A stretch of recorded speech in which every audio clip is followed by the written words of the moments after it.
شهر رمضان الذي أنزل فيه القرآن هدى للناس وبينات من الهدى والفرقان. الحمدللہ وقفا والصلاۃ والسلام علی رسول اللہ اما بعد. رمضان کو ماہ غفران بھی کہا گیا ہے، معافی کا مہینہ، مغفرت کا مہینہ، بخشش کا مہینہ. ہم دیکھیں گے کہ رمضان کیسے بخشش کا مہینہ ہے، کیسے مغفرت کا مہینہ ہے. اس میں سب سے جو مین چیز ہے وہ یہ ہے کہ رمضان المبارک کا یہ جو مہینہ ہے، اس میں اللہ تعالیٰ نے نبی صلی اللہ علیہ وسلم نے فرمایا کہ یہ بخشش کا مہینہ ہے، مغفرت کا مہینہ ہے. یہ کیسے ہے؟ نبی صلی اللہ علیہ وسلم کی ایک حدیث ملتی ہے، آپ علیہ السلام نے فرمایا جو بندہ مجھے 2 چیزوں کی گارنٹی دے دے میں اس کو جنت کی بشارت دیتا ہوں، میں جنت کی گارنٹی دیتا ہوں.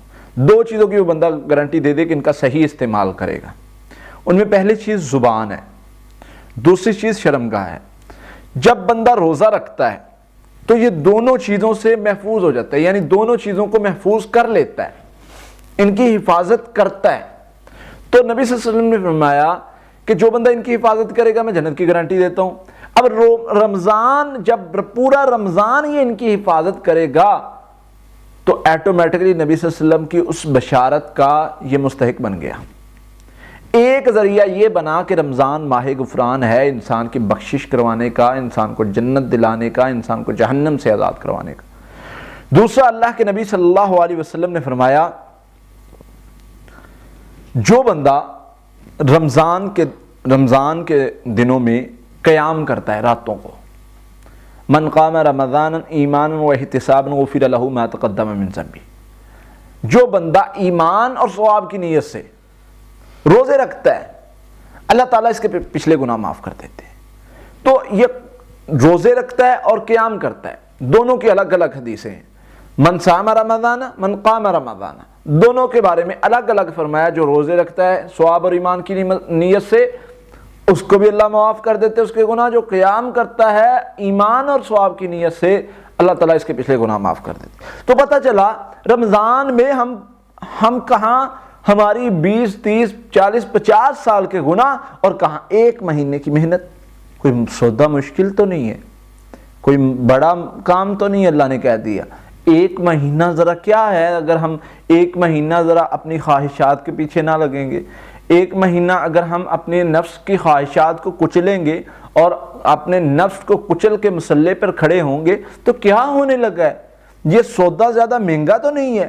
1 مہینے کی محنت ہے، ادھر کتنے سالوں کے گناہوں کو معاف کر کے. بلکہ بعض احادیث میں آتا ہے کہ اگر بندہ سچی توبہ کر لے تو اللہ تعالیٰ اس کی گناہوں کو نیکیوں میں بدل دیتے ہیں.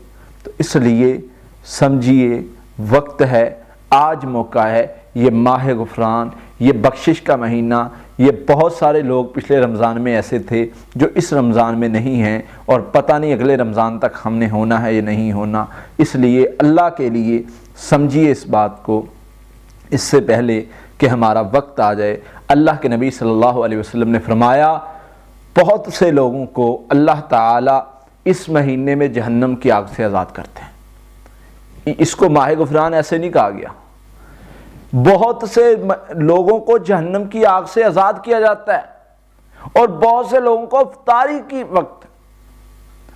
کے وقت دعا کرنے کی وجہ سے یا افطاری کے وقت اللہ تعالیٰ ان کی بھوک پیاس اور اللہ کی رضا کے لیے رکھے ہوئے روزے کو دیکھتے ہوئے اللہ تعالیٰ ان کو معاف کر دیتے ہیں.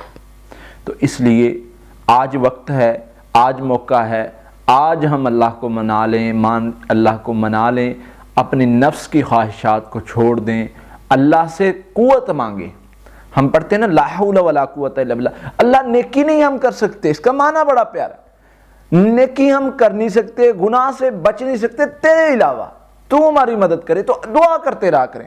اللہ نفس کی شرارتوں سے محفوظ کر، اللہ شیطان کی شر سے محفوظ پر، اللہ گناہوں سے بچا لا. تو جو بندہ دعا کرتا رہتا ہے نا اللہ تعالیٰ اس کو بچا بھی لیتے ہیں اور اس کی غلطیوں خطاؤں کو معاف بھی کر دیتے ہیں. تو اس لیے اللہ تعالیٰ سے دعا ہے اللہ تعالیٰ اس رمضان کے مہینے سے ہمیں فائدہ اٹھانے کی توفیق عطا فرمائے. اس میں جو بھی غلطیاں خطائیاں ہم سے ہوئی ہیں اللہ تعالیٰ ہمیں معاف فرمائے. آمین. السلام علیکم. شهر رمضان الذي